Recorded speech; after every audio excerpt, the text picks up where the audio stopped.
where I think we stand, or certainly it is where I stand, and I think Cash you too, is that after everything that we have seen in the Quran, it looks very much like it was a Christian text from the beginning. Now, terms and conditions apply. It would have been more of a heretical Christian, but Christian nonetheless. Then something happens. We've written there, so people stole it. Let's say the early Muslims, before Muslims were a thing, it's more likely they had this culture, they had this book, but they changed the meaning of absolutely everything. All of the steps that we have followed until now, and we will keep showing, are steps that these writers actually followed in order to deceive the public. So now we are here 1400 years later, and we're rolling back the clock, seeing all of these different techniques that they actually used. But the bottom line, the book was never Muslim. It was never to do with a Muhammad or an Allah. And these things have to actually come to light. We need to actually show that this was stolen from the Christians, and it is time to bring clarity to all of that. Would you agree with that statement? I would absolutely agree with that statement. And you'll see more and more. This is the thing. You start to learn the language of the Quran. You start to see the thinking of the authors of the Quran. You start to see their theology. You smell the Nestorianism in it, and so forth. And it's about, we're trying to dust off all of the dirt and corruption from the text. That way we can all just read it as it was intended. And that's the point of this. So, like we see on the slide, yeah, it's time. Let's bring it home. Yeah. And okay, so let's zero in on Allah, Jesus, and what is happening there. Well, perhaps the best thing to, or the right place where to begin, is simply with the title Messiah. So that is a title that in the Quran is used, of course, for Jesus or Isa, and that is a Jewish concept. It's a Jewish title. So the Jewish people are waiting for the Messiah to come. We're keeping things very, very simple. Basically, what we would all know. The Jewish people are waiting for the Messiah to come. And the reason they're waiting for the Messiah to come is because of thousands of years worth of prophecies saying that the Messiah would come. Now, when we look at the Christians are waiting for the Messiah to return. They're saying, no, the Messiah already came and he's going to come back. And the reason the Christians believe that is because of thousands of years of prophecy, without taking into account miracles and visions and miraculous healings and all of that thing. Just basic looking at the text. The very important clue in this story is that both the Jews and the Christians, they are now waiting for the Messiah. So if I said that I was a prophet or a messenger in the Abrahamic faith, I'm lying immediately, because there is no room for anybody else to come. It is just about the Messiah, which, you can see where this is going because of Islam. But think about it in this way. If you were watching a movie like Aliens, and imagine you're watching the whole movie, and when it's getting to the end of the movie, uh, Sigourney Weaver is being attacked by aliens left, right, and center, and then the Hulk and Iron Man, they appear and they start blasting away to aliens. You would think, no, hang on a minute, there is a problem here. The story doesn't, you didn't introduce these characters. They are not even in this franchise. So this is something that is happening with Islam. The you cannot accept anybody else in the faith. The story is already written, and both for the Jews and Christians, based on these ancient prophecies, is all about the Messiah. So nobody else can come after, and we will touch base on that a little bit more. So that's the one thing they do agree on. No one comes until the Messiah. Now, because the title Messiah then appears in both traditions, we need to start figuring out, okay, so where did they copy this from? And it's obviously copied from the Christians. If it was copied, say, from the Jews, it wouldn't say that Jesus, the Messiah, the son of Mary, and doing all of these miracles. They would just say the false Messiah or something like this because they wouldn't accept him. So, seeing as the book is talking about Jesus in such a great light, that means this book was Christian. Again, terms and conditions apply. Probably heretic, but Christian. And that would be like the first place where to begin. And Cash, would Exactly. you have any comments about And the Messiah title? right, and even the early contemporary sources we have of the what they say is the Muhammad, right? but I will advise our audience, have a look yourself at the early sources, whether his name was actually MHMD or MHMT. It's something worth looking into. But the point being is that even in these early sources, this figure, this MHMT or MHMD, right? This figure was preaching the coming of Messiah. So everyone seems to be on the same page. Even the let's say the seed of what eventually became Islam, even that historical individual was preaching the coming of Messiah. Everyone's on the same page, like you're saying. We're watching Alien. Why is Marvel here? It doesn't work. Yeah, and that points towards the whole Sunnah and Sira being created just to shoehorn someone on a story where he doesn't belong. So Marvel into aliens, and also, of course, as well, another point of interest is so the Christians and the Jews, they have exactly the same scriptures, or rather, the Old Testament. The Christians, they have the scriptures from the Jews, they haven't changed anything, and of course, they would disagree, but they would disagree on the interpretation, on saying, no, this thing here, it means this thing, but they don't disagree on what is written. That's actually what it is. But then when we get to Islam, we have this other book, which is the one we are exploring now in detail, saying that confirms everything from before it, and all of these different things, which they are obviously not true. They should have built basically, you had the Old Testament, then the New Testament, then they should have built a newest Testament, and it is done on the back of everything else. But instead of that, it looks like it appears out of nowhere. It says things that don't make any sense with the canon. It's outside of the story. But when Kash and I were actually digging into these verses, they start to make sense. We start to see where they came from, who wrote it, and why. And but for now, at this very early point in the presentation, is the title Messiah is Christian, the Christian view. So it would have been taken from those people. Right. And even today, you ask any Muslim you want, what is it? What is Messiah? What does it mean to be Messiah? You'll get a blank stare in return. Ibn Kathir said it was because he healed people, and then everyone has a different answer. Right. So just forget about standard Islamic narrative, forget about Islam, forget about Muslims, forget about Imams, forget about all of that stuff, okay? That all comes later. So we're focusing on the book now.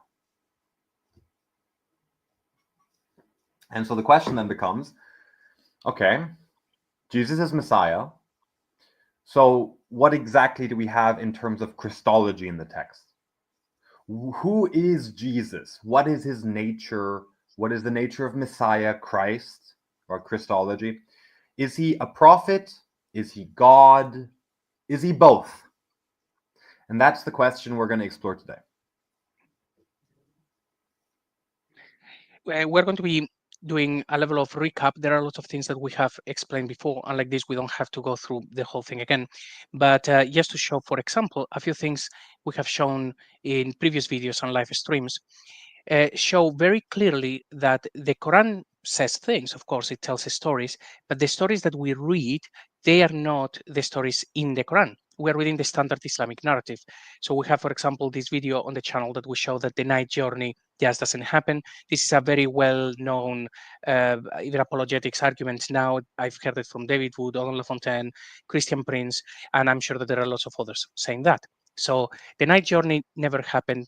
If you haven't watched it, make sure that you actually watch that. It becomes very, very obvious. They shoehorn the standard Islamic narrative on top of it.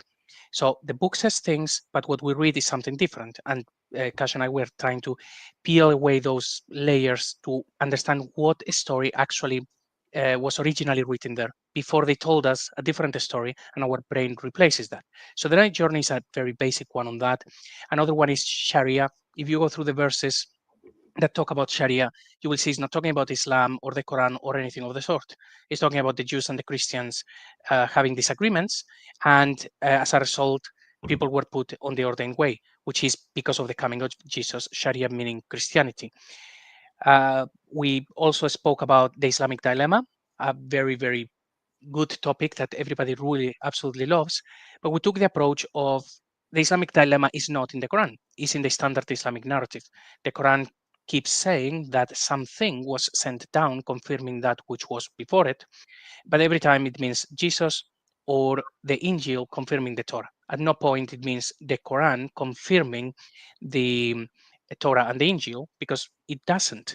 So the Quran says things, but the story behind it, sorry, the story in the Quran is something that we're trying to figure out, what we read, the standard Islamic narrative, is different. Muhammad mistranslations is another obvious one. It's not talking about Muhammad. We're going to see some of those again today in a bit, but Muhammad is just not in the book.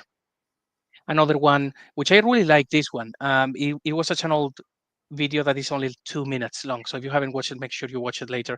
Surah 97 is all about the birth of Jesus. Has nothing to do with the revelation in the cave of Hira, as we are always told. Absolutely nothing to do with it. And the Ezra argument. So even to this day, everybody looks at the verse that says the Jews say Ezra is the son of God, the son of Allah, I think they put it. And everybody goes, oh, well, these people didn't know what they were writing, or maybe it's just trying to put the Christians and the Jews together in one group. It's like, no, actually, that statement was there. It was factual. It made sense. They simply disguised the meaning, and now it means something completely nonsensical. But when it was written, it made a lot of sense. So we see the book is full of stories.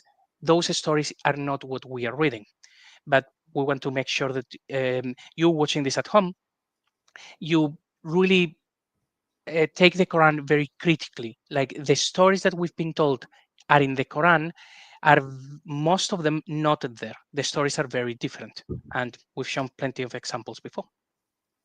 And to further put this point home, just think about like this, right? Only recently in the apologetic sphere has this understanding become common and popular that the night journey is not about Momo.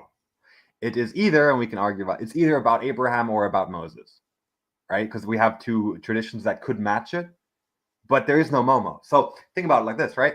So only recently, oh, okay, everyone's starting to accept, okay, the night journey is not about Muhammad, okay, cool. Now extrapolate that. Only recently has this understanding become common. Now, look at the implication of it. Okay, so Muhammad is not in the night journey, okay, but surely Muhammad is everywhere else, Badr, this, that. Well, what if not? Right, and that's the thesis we have. There is no Muhammad in the Quran. MHMD occurs 4 times. It's a title for Messiah as being the desired one, or the coveted one, or the praised one, if we take the MHMD meaning from the Arabic, right? Which we know it's not originally an Arabic text, it's an Aramaic text, hence we should go with the Aramaic meaning of the root, which is covet/desire, or take delight in, right? So we know there is no Muhammad in the text. So follow the dominoes. What is the implication of this? And follow that forth. Yeah, and we're following the dominoes, say, almost backwards, because now we know that those things are not there, and because of that, we can then peel the layers and then go back and say, okay, so he's not there. So why am I reading him in over there? And then we can zero in on the story. Oh, look, that's not him either, and it just goes like this. And I think this is another example of it. Yeah, I mean, here we went over this as recap. This is in Surah 7, 157. Those who follow the messenger, the unlettered prophet. We highlight that for a reason. Then we read, whom they find written in what they have of the Torah and the gospel, who enjoins upon them what is right and forbids them what is wrong, and makes lawful for them the good things and prohibits for them the evil.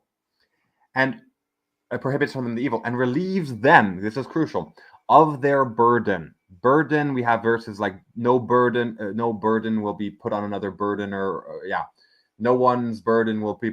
Basically, the point is burden is a word for sin or iniquities, as we would understand it in our tradition. So it relieves them of their sins and the shackles which were upon them. So this in the standard reading is, oh no, this is about the messenger, al-Rasul.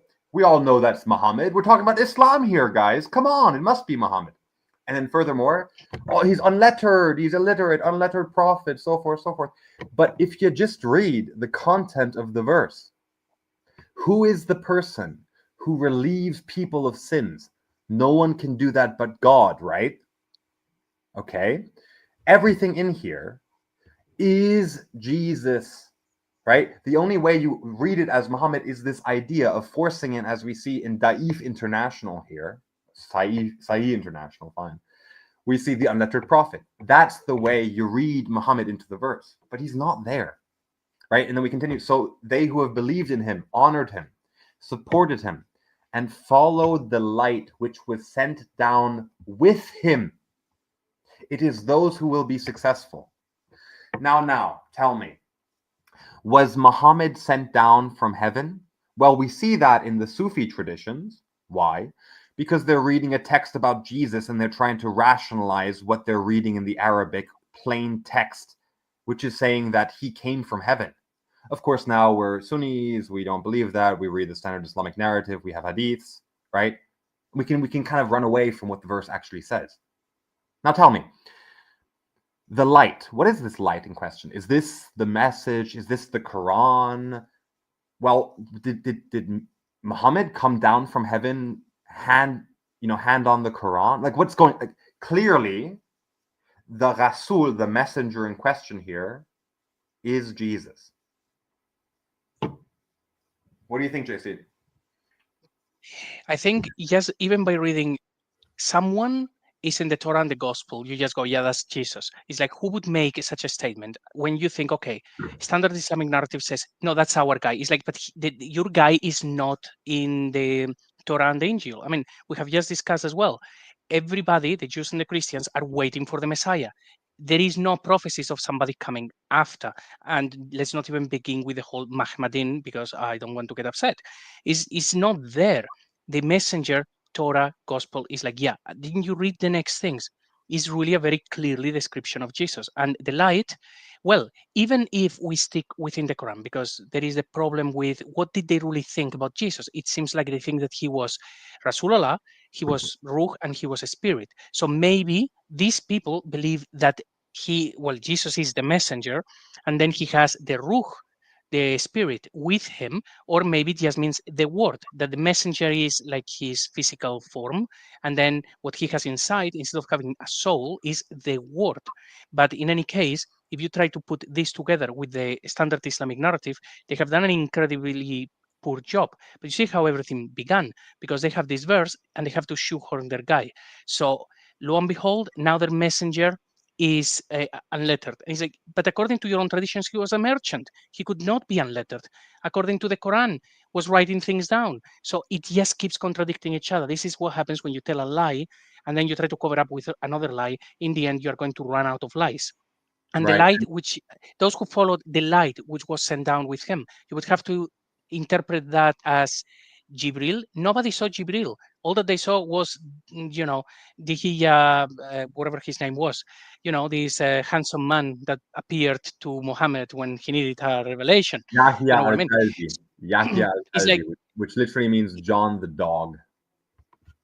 yeah. So there you go. It's yes, you read this and you have to be experiencing very severe cognitive dissonance to read this and think this is Mohammed. The stories that they built to make up for this, they're just lies. So they keep getting more and more plot holes. This is a very obvious and direct uh, verse about Jesus. Again, we could discuss about the natures, whether the light is supposed to be the word or if it is the spirit, because the Quran actually mentions both. But I think it's incredibly easy to see that it is about Jesus. Is anyone in the chat actually disagreeing with it? Is this very obviously about Jesus? It's a good If anybody question. disagrees, just let us know.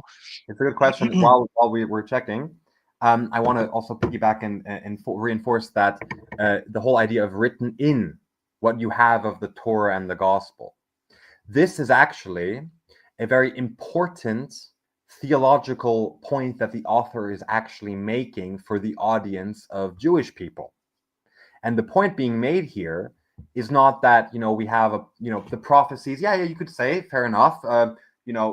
He is written in the prophecies in the Torah. That could be one interpretation. But more concretely, what is being said here, and we see this with the whole later idea of Rasulallah and so forth, is that the messenger in question is the angel of the Lord, who is actually there present as a character in the Torah. And hence, you should follow al-Rasul, who we see as Malak, which is the same word as Rasul. Rasul Allah, Malak Yahweh, angel of the Lord, who is written in and acts in the Torah. and is in the gospel, in the person of Jesus Christ, where he dwelled and lived amongst us. So the theology is crystal clear and it makes actual sense instead of now having to go and excavate and try and figure out, oh, Mahmadi, maybe we could try to like, oh, maybe that's where Muhammad is. This is all goofy shit. Sorry, no need to swear.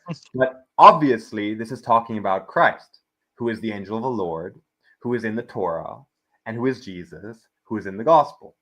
Simple. Ticks all the boxes. So in order to get out of this dilemma, because Muhammad is not in the Torah and the Gospel, they say, well, then you had to change your stories because my book says that the Rasul is in the Torah and the Gospel, and it's like, yes, he is. Is he just not the one that you think it is?